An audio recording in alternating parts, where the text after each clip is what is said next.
If you're watching this on YouTube, make sure you smash the like and subscribe buttons. If you're listening to our podcast, go leave us a 5-star review.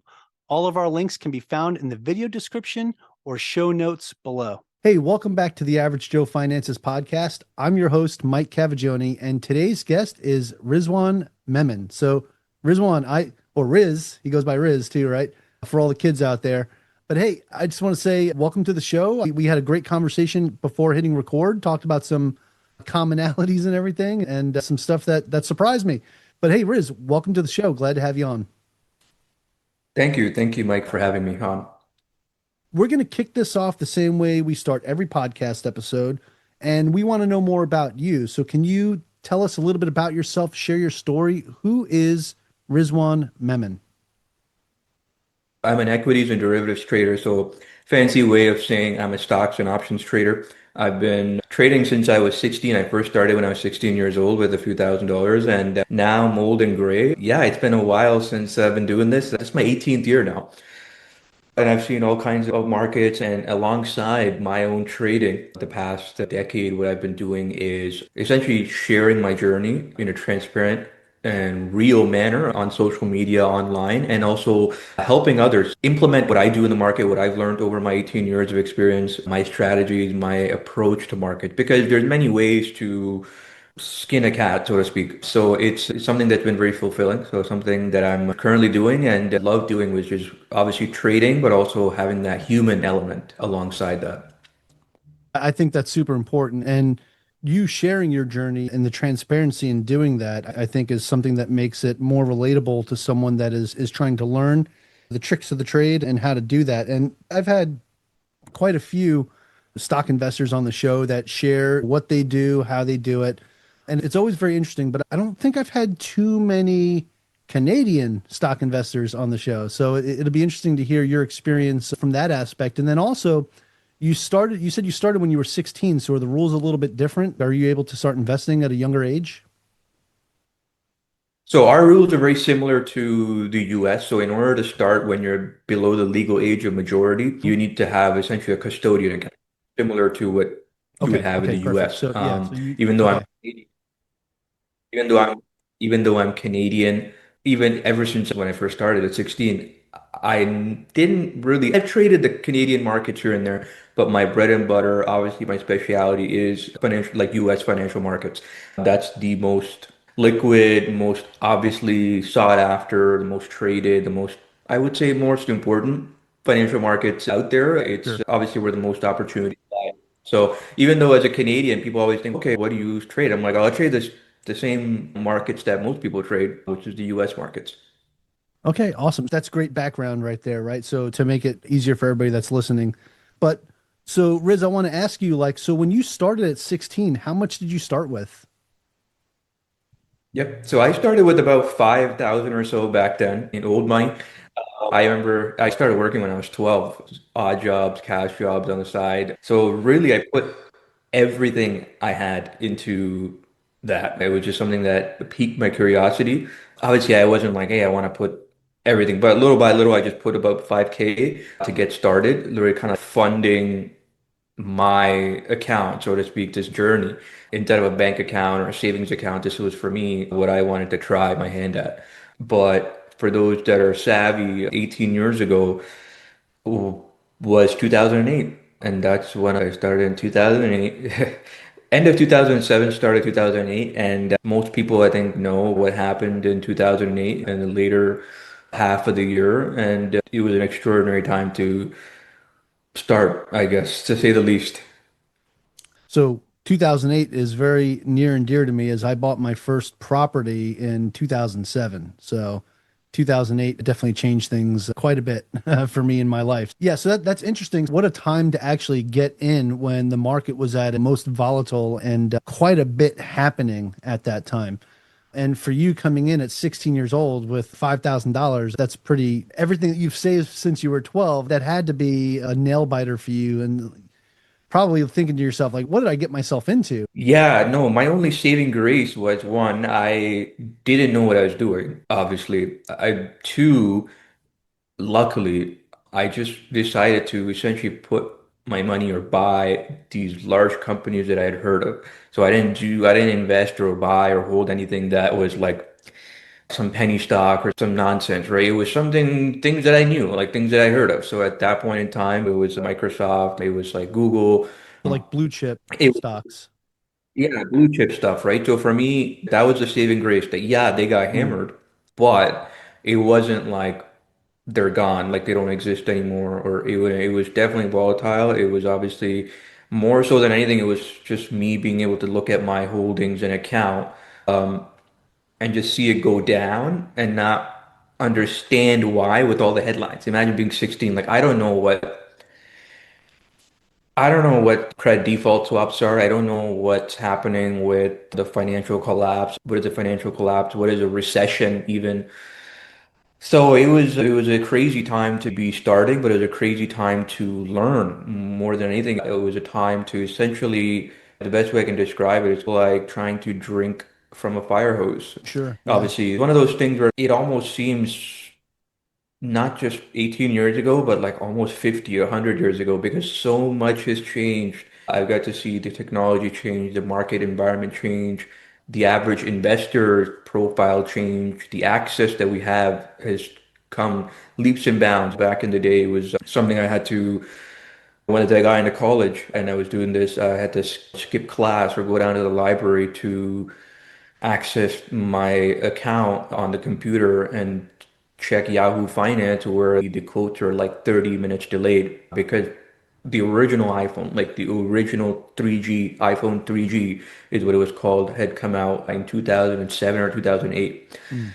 You couldn't be doing the kind of stuff we do on our phones, right? Nowadays, I do 99% of my trading on the phone. It was just so different. It was so different. And I try and remind people, especially those that have been around for a little bit or have experienced markets for a bit, to see how things have changed so much just from access standpoint and what we can do.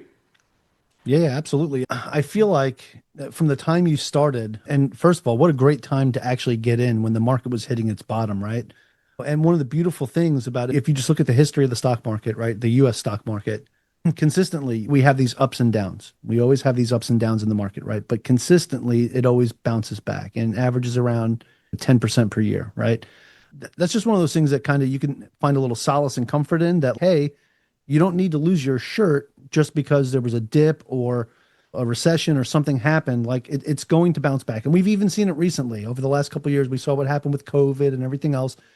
So it happens. But I think the important thing is something you pointed out at the beginning is like, hey, when you got into this, you were buying into well-known companies, companies that were doing really well and big companies. You weren't just jumping in and getting into penny stocks and saying, oh, yeah, this is going to be the next A, B, C, or D, right? We just saw what happened recently with everybody jumping on the Beyond Meat bandwagon when it became a penny stock and they bounced it up to $7. And, the people that got in at the end, guess what? They're holding the bag. And the people that jumped in right away and started this whole thing, yeah, they made out like bandits. And unfortunately, you have people that have influence over that. And when somebody with influence like that pushes something like that and they get in at a point where they do really well, and the people that get in late get stuck. So I think it's really important that people understand that they're a little educated before they jump into investing in the stock market. So that's why I think it's important to have conversations like this where you can share your story of your success and how you did it. So starting off at the age of 16, right? $5,000. So now over the last 18 years, you've been investing, right, in equities and derivatives. So I want to ask you, Riz, what does your portfolio look like today? How much were you investing like every year? I guess would be really be the question. Like how much were you putting into the So stock market every year from the time that you started? I remove capital from my account. I'm fortunate. I'm not a passive type of investor. I'm an active swing trader. I'm not a day Okay, good, trader, a good. swing trader. So I essentially buy and I use complex strategies ranging from simple to complex. I don't just buy a stock only. That's just one method of generating a return in the market. I might buy a stock, like you mentioned, Beyond Meat. I shorted it when it went to rocketed, so meaning bet against Nice. it. Uh, Not just directly buy the stock, but also using option strategies as well. So classically, people think options are just going to buy an options contract. I don't buy options. I'm a net options seller.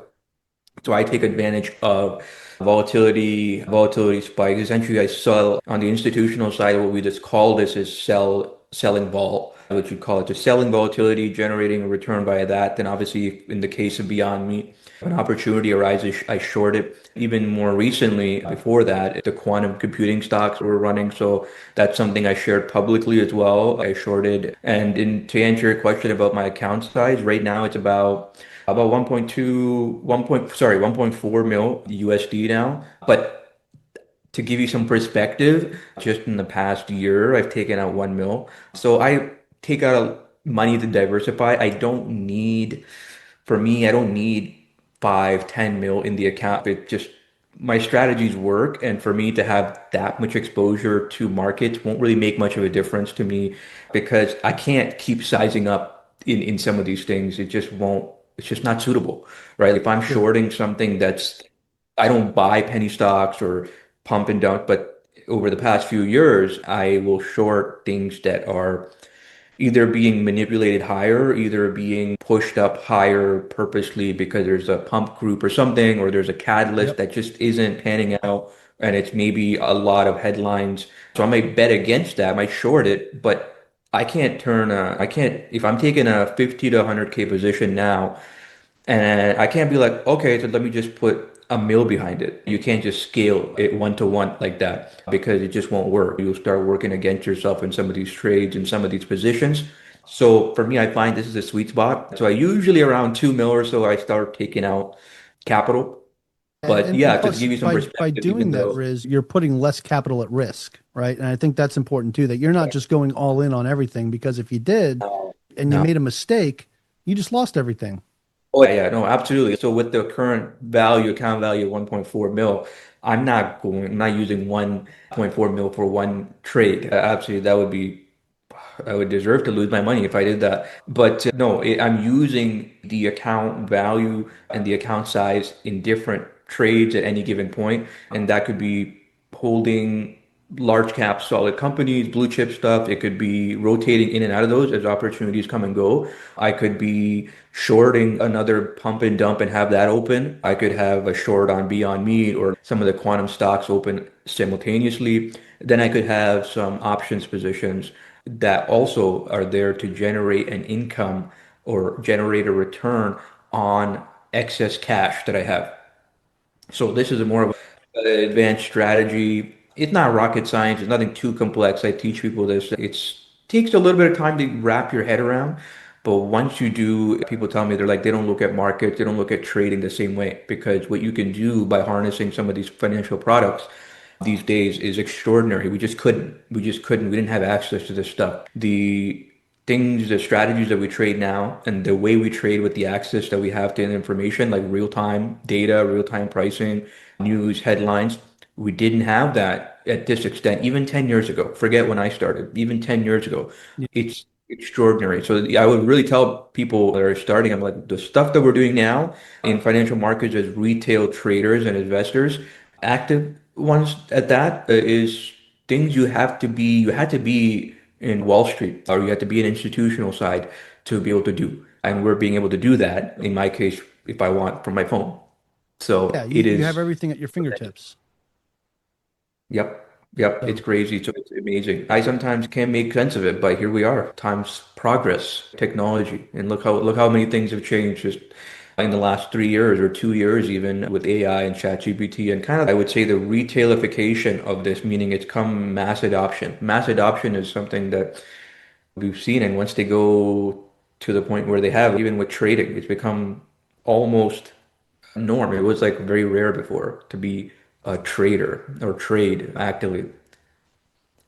yeah, all very good points. And talking about how things have changed over the years from what it was from when you first started, I think it's great because you got a really good knowledge base from the way that you had to do it when you first started. Even talking about when you were in college, how if you wanted to go make a trade or you wanted to get information on the trade, you had to leave class or skip class or whatever and go to the library, log into your account, or go look at Yahoo Finance. And to the point now where I could just pull up my iPhone and I could just look at what's going on. I can open up a trading account on Robinhood or Charles Schwab and just use the app and just look at what's going on and make trades instantly. So Very amazing to where we've come from where we've been. And I think one of the things you talked about, we do see a lot of this pump and dump stuff happening, but you shorting stuff like that is so smart because it's gonna cap off and it's gonna drop back down again because you got people that are like I was talking about earlier, doing influencing and swaying the market one way or another, which is illegal, but they do it anyway. But it's amazing to see stuff like that. But I think if you're paying attention, you're reading the news, like you look for certain key indicators, you can have a really good understanding of what's going on. And that's actually one of the things I want to talk to you about because you said you teach people how to do this. So I want to ask you, like, just like from a very basic perspective, what is something you would share with somebody that's, hey, I want to start doing this. I want to start doing your strategy. Where should I start? Yeah, so obviously, first and foremost, it comes down to getting the account open. Once the account's open, you want to make sure we have the right type of account. So you mentioned Charles Schwab, Robinhood, whatever. Robinhood doesn't have, or they're introducing in the future, a margin account, but a margin account is ideal for some of the strategies that I use. For example, in the US, you can't short or bet against a stock in your IRA or Roth IRA, right? Those Right. accounts don't allow margin. So without getting into the weeds of it and the complexities, ultimately you need a margin account to do some of this stuff. You don't have to if you don't want to take certain types of trades, that's fine. And then, of course, I have the whole curriculum. So if someone wants to learn, it's not, hey, let's sit down and, hey, how you doing today? And okay, let's look at a whiteboard or something. No, it's a full-on training 26 hours. We really cover everything from basics because I want to make sure everyone comes in with their own experience levels from different financial backgrounds, different place in life. So I want to make sure everyone starts out with a solid footing, to a good foundation. So I really start from the basics. What is a stock? Why invest? How do stock markets trend? What is a stock market? Why do companies even put their stock on the stock market? People don't even know. People don't even know. Like even now, when I mentioned that I shorted Beyond Meat or in the past or before that, quantum computing, different quantum computing stocks are like like short term. You're buying for short term. I'm like, no, I'm not buying this. I'm shorting it. And those are people that have experience. Like they have Robinhood accounts. They just don't know what shorting is, and they Right. They don't were understand that taught you're or betting against it. yeah, they didn't understand. I have to tell them when I say short in brackets, I'm betting against it. And even that, they're like, how do you bet against a stock? Like, you don't have the stock. There's a lot of misconceptions that need to be taught, or I would say corrected. There's a lot of bad habits. Some people come in. For someone who wants to get started, usually what I do is I tell them, look, start from scratch, learn. We got the curriculum there, and we've helped so many people across all over the world, different ages, different financial background, different experience levels learn about the markets, but most importantly, fit it into their lifestyle. So, like, I'm contrary to what you might hear on social media, I'm not the typical day trading dude, bro, with 50 monitors. Like, that's just not my gig. Like, I've done it, I've been in this industry for too long, and then the things I've seen is just makes me roll my eyes. But the point is, it's all about making it so that it suits your personality and it suits your life. So, I tell people, you can do this.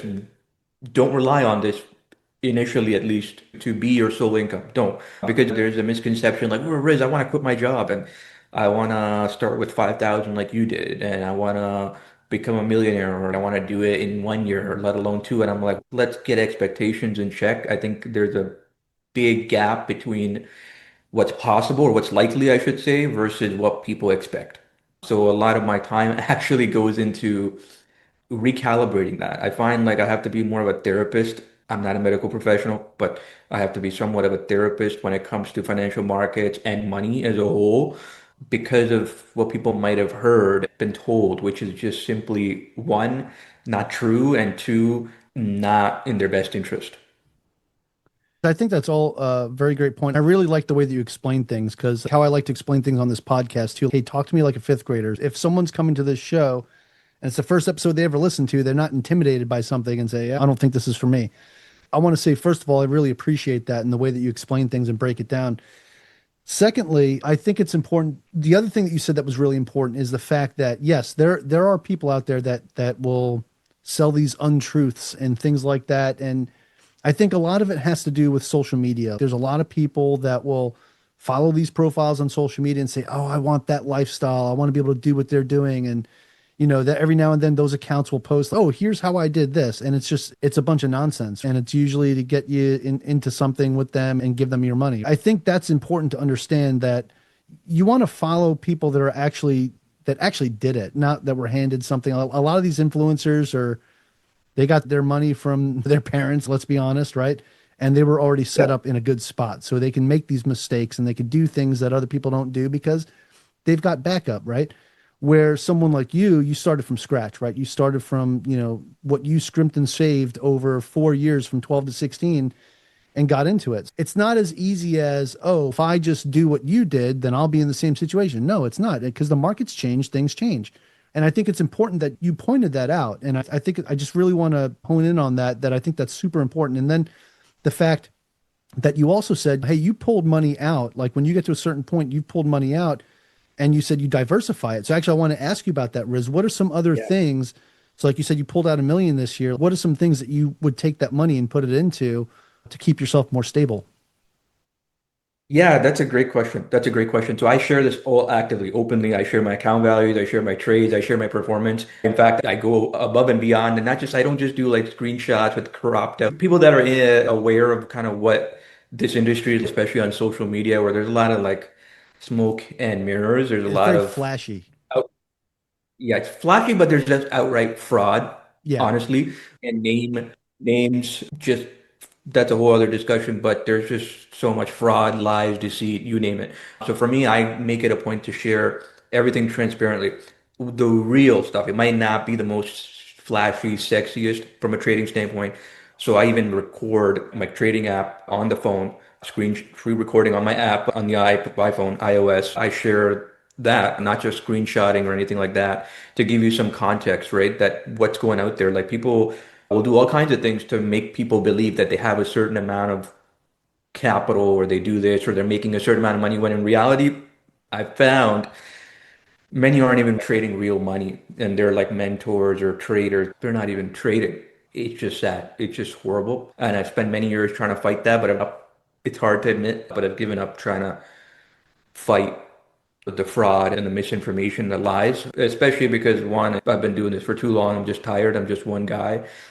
You can't, because when you get rid of one, or I don't want to say expose, but you essentially pull the veil off the curtain. For one, it's 10 others just come in their place. So Yeah. it's a common thing in this industry. I don't like the industry. I don't like if people ask me, what do I do? I say I'm an equities and derivatives trader, and they're like, what's that? And I'm like, I'm just a simply put, I just trade stocks and options. I don't really get into social media and like all that. Like for me, I post about real stuff. And to answer your question, getting back on track, what do I do with the money I take out? And this is a really important question. I tell people transparently, before I take the money out, I tell them, look, I'm going to take money out of my account. So when you see the account value drop, let me show you my withdrawal notification from Interactive Brokers, which is the brokerage I use, and I recommend others too as well. I'm not affiliated with them. I don't make any money from them.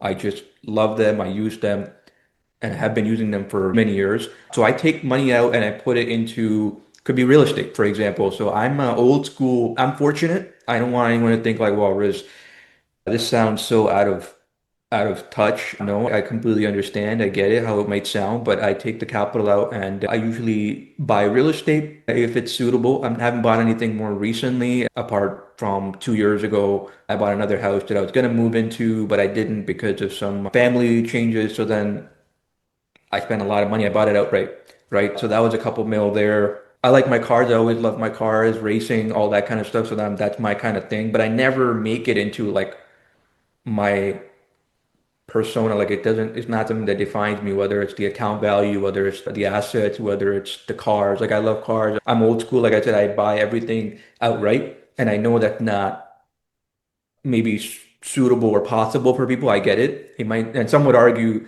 the more financially savvy, but like, "Riz, it doesn't make any sense to go all in on buying everything cash because you could leverage and you're better off generating a return in the market with the difference instead of putting it all in a 2 million house and then like another $1 million house and then another $500,000 car." I'm like, I know, man.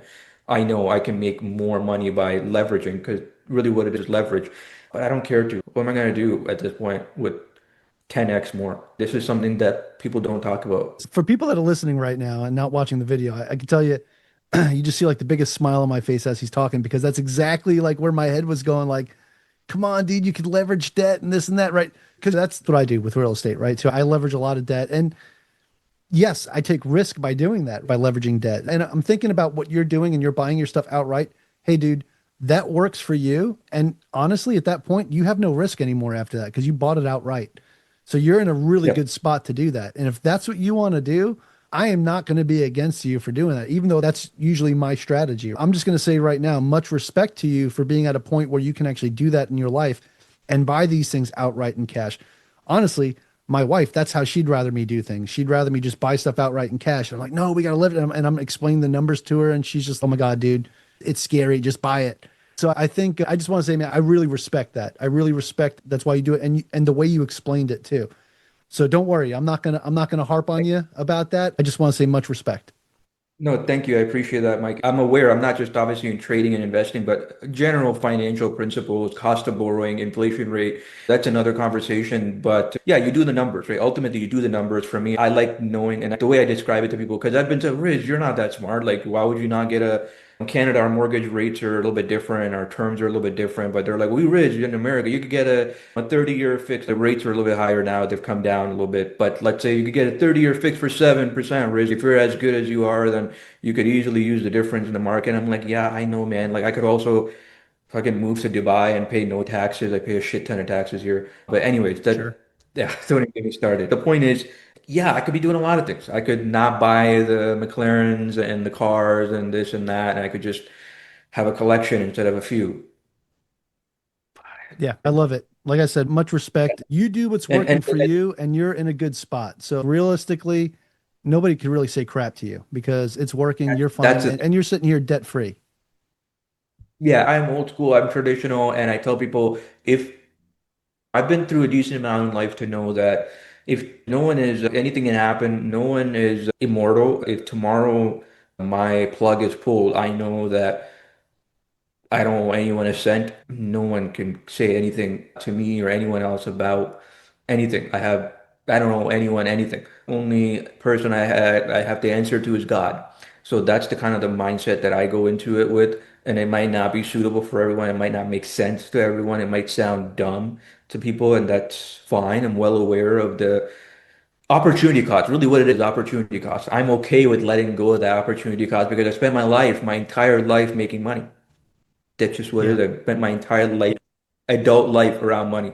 And yeah, I'm fortunate to have done well, whatever well or successful people want to define it as. I don't know if I would call myself successful, but to me, I get to live on my own terms. And I think that is the most key according to my values and principles. And I think it doesn't matter if I had 10 times more on the way there. I was being unscrupulous, being like many people, just cutthroat, just doing things in a not good way. What's the point? I love it, man. Like I said, much respect. And you do what's right for you and what it is that works. And nobody can say anything to you because it's your life, it's your choices, and you're doing well, man. Huge congrats to you for the success that you've had. And I want to say I really respect the transparency, how you share what you do. And I think that's absolutely amazing, man. What I'd like to do now that we've learned more about like how you do what you do, I'd like to dig a little bit deeper into you a little bit personally, right? As we transition to the final round, I'm going to ask you the same four questions I ask everybody that comes on the show. But like I said, it helps us get into your mind a little bit on how you do things. So if you're ready to go, we'll get that party started. Sure, absolutely. All right, Riz. So first question of the final round for you is, and this one's kind of a doozy, but I think it's important to know like where you're at with this. But what's the biggest mistake that you've ever made when it comes to your finances or business life? Yeah, no, that's an important one. I think the most relatable or something that's most prudent or comes to my top of my mind is obviously when it comes to trading. Some of the mistakes I've made in trading, obviously it's been a learning journey. We all make mistakes. Mine were pretty sizable over the years. I've lost hundreds of thousands of dollars just on a single trade. And to some might seem ridiculous, unfathomable, but that's the nature of what we do and what I do in the markets, risking my own capital. The lessons, harsh lessons, the things that I've made, the mistakes when it comes to money is really financially to do with trading. Overall, I'm just fortunate, knock on wood, from a financial decision-making standpoint. I've been either unscathed or lucky or whatever you want to call it. I've been good. Like I was raised right in a sense that we not to spend what you don't have or make rash decisions, buy things or be materialistic. I'm pretty simple. So for me, I wouldn't be able to tell you like, oh, okay, I went out and made a stupid decision or I just blew a bunch of money on this or no, it's mostly just trading related to these things happen, but you gotta lose money to make money, really, as long as you manage it. Yeah, that's fair. Love that answer. So, Riz, the next question, you're going to see that these kind of tie into each other, is what's something that you've learned that you wish you knew when you first started out? That I wouldn't do when I first started out. Or just something that over Um, time that like you wish you knew that? yeah, I would say when I first started in trading, so I'm going to keep this specific to trading. Maybe it might relate to some people, maybe it might not. Sure. But for me, when I first started, it was mostly just stocks. I didn't know, or obviously, I didn't know what options were, how they worked. They seemed very much like rocket science to me at that point because I'd heard of them. But as the technology caught up, as the access came about, as I started learning more, it changed the game for me. It changed the game for me because it allowed me to take the product, but create certain strategies that suit me. I might be trading larger, quote unquote, larger sums of capital in the market, but generally speaking, at this level, at this experience level, at this kind of stage in my journey, I don't need to be betting the house or betting the farm or like taking major swings with major risk. So for me, options have allowed me to, one, cater the trades to my risk style and also allows me to have breathing room. Like I don't need to be sitting there watching every single tick, every single minute go by. This is one of the biggest things that I explain to people. You can make money in the market, you could succeed over the long term. It's not a short term thing. It's not a get rich quick thing. This is not a, I oftenly jokingly say, I say trading is the hardest way to make easy money. And it's just something that people have this thing like, oh, I can just be on the beach and from my phone and just make money, thousands of dollars. And sure, it's possible, but that's not the norm. I wish I was able to leverage option by leverage option, so to speak. It's extraordinary what's possible. And it was only up until I would say 10 years ago, doable only by those in institutions. Yeah, I think you pointed something really important out in that answer, and I want to say I really like that. Is the fact that the people that are going to tell you, oh, yeah, you could do this, you can get rich quick by doing A, B, C, or D, like that's nonsense, right? There are some people that, yeah, they're fortunate and they get lucky when they jump in at the right time. But honestly, the right time to jump in is right now anyway. It's always going to be right now. If you haven't started right now, it's the best time to start, right? The next best time was 20 years ago. And that's always the answer, right? Whether that's in the stock market, whether that's in real estate, whatever it is that you do. But none of this is a get rich quick thing. And so the fact that's the mindset you go into with this, I think is super important for people to understand why I believe you're legit with what you do. Because you've built this over 18 years, right? This wasn't like, oh, I was 16, I put $5,000 in, and next thing you know, when I was 18, I was a millionaire. No, it wasn't like that. It was a lot of hard work, right? You had to work really hard to get to where you're at. I just want to point that out for our listeners. So, with that said, Riz, the next question I have for you is, do you have any tips or tricks that you would recommend to someone that is just getting started today? Yeah, no, that's a great one. There's a lot of information out there. So I tell people make use of the information out there. It's free, it's accessible, but be extra careful. So I tell people to add another filter that wasn't maybe needed 10 years ago with the advent of social media. It was newer. There was obviously people on there, but it wasn't coming at you so fast and furious. So I tell people use the information. There's a lot of free access. What I do, I provide a lot of insights, a lot of information, a lot of vetted mm, things pertaining to finance, not just trading and markets, but to economy, job market, all these kinds of things. And it doesn't cost people anything. And it's up to them to either engage with it in however way they want. But I present that information in an unbiased, as curated and vetted fashion as possible in this day and age of misinformation, disinformation. It's a mess, right? So I tell people, do the best you can, find the right people to learn from, find the right people to follow and pay attention to, because the most I would say valuable currency right now is attention. I think that's key these days. Having all the money in the world, but people are just, it doesn't matter if your mindset is not in the right place or you're consuming the type of information that is destructive, that is detrimental to you. It doesn't matter how much money you have or how many cars you have or whatnot. It's important you cultivate what you consume. You have to make sure you curate it because it's really bad. And I'm a big proponent in being mindful of what we consume, whether it's social media, whatever the case is. So be very careful who you listen to, who you give your most important currency to, which is your attention. Yeah, I love that. And treating your attention as a currency. I think, man, that's fantastic. What a great insight and mindset to have. Awesome, Riz. So the final question I have for you of the final round is, and this is just a personal question.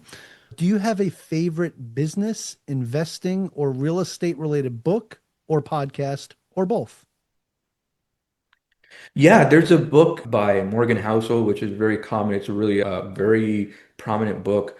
I can't remember the actual name. I can't believe it. It's such a common book. I recommend it. I'm like blanking on the name by Morgan Housel. He actually released another book too. I got mixed up with the names, but it Psychology has of Money? essentially Psychology of Money. Yeah, that is a great book for anyone and everyone. I don't care if they're 16, 26, 66, 86. Just it's a great book, and he recently released another one as well. It's about how to spend your money or something like that. I can't speak up Morgan Oh Housel yeah, enough in terms of the art of spending money. that. Yes, there you go. So it's just amazing. I love that book. It has nothing to do with trading, so to speak. A lot of the books that I mention or talk about and recommend don't are not hardcore trading books because they're so dry, and there is a place for that. There are a couple of those that, but if I had to pick one for everyone and anyone, it could be for your dog and your grandmother, it applies. This is that one. All right, awesome. I appreciate that. Riz, that's it for the final round. So you could pat yourself on the back. You made it through. Like I said, it's not that bad. Thank I genuinely appreciate your openness and what you shared with us today. And I think it's super important. I do have another question I want to ask you. And this is probably the most important question I'm going to ask you of this entire podcast because you shared your story, you shared what you do, and I feel like you brought a lot of value to the table for our listeners. With that said, people are going to want to know more about you, or it sounded like you also teach this or you have a course. So where can people find that? Where can people find more information about you? Do you have a website you can share with us? Any social media you. profiles we could follow where we can learn more?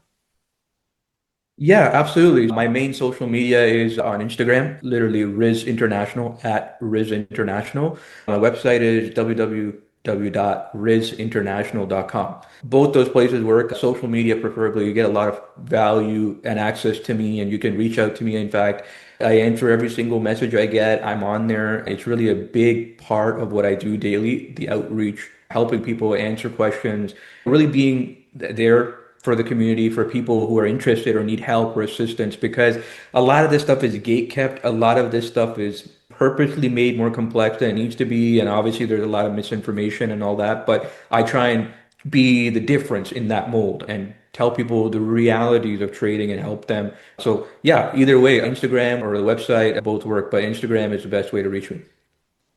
All right, love it. I just went and followed you on Instagram. I encourage my listeners to go and follow. If you enjoyed this episode, definitely lots of great information. And I think you can get even more of that if you check out his Instagram page or his website. With that said, Riz, is there any final thoughts you have for our listeners today? Look after yourself, look after your health, your mental health, yourself. It's not all about money. The older I get, I want to make money. I like money. To me, it's a personal scoreboard for me personally. But there's more to life than money. And I think as we get older, it's become more prevalent and more important to recognize. For the younger generation, those that are coming, those that might be wondering where they fit into a very polarized and different society to one that was just 5, 10 years ago. Look after yourself. Be well. Be mindful of what you have because it's not just all about money. Yeah, I respect that, man. What a great way to close this out. I really like you, Riz. You're a good guy. I really respect what you're doing. And I really respect your openness and what you shared with us today. And I think it's just fantastic. So I want to say, give you a big heartfelt thanks. And thank you so much for joining us on the show today. Really appreciate it. Thank you. No, the pleasure is mine. Thank you for having me on. Obviously, fantastic questions. It's always great to discuss market, money, all these kinds of things that I'm passionate about. So I appreciate everyone tuning in, and obviously Mike for having me on. Awesome. Hey, I also want to thank all of our listeners. I want to thank you all so very much for joining me and our special guest, Rizwan Memon, on the Average Joe Finances podcast today. Go leave us a 5-star review and tell us what you liked or loved about today's episode with Riz. Aloha from Hawaii, and have a great rest of your day. Thank you for making it to the end of this episode. Greatly appreciate you being here with me today on the Average Joe Finances podcast. If you haven't done so yet, make this the episode that you go leave us a 5-star rating or subscribe to our YouTube channel. The Average Joe Finances podcast is for informational and entertainment purposes only. Have an outstanding day.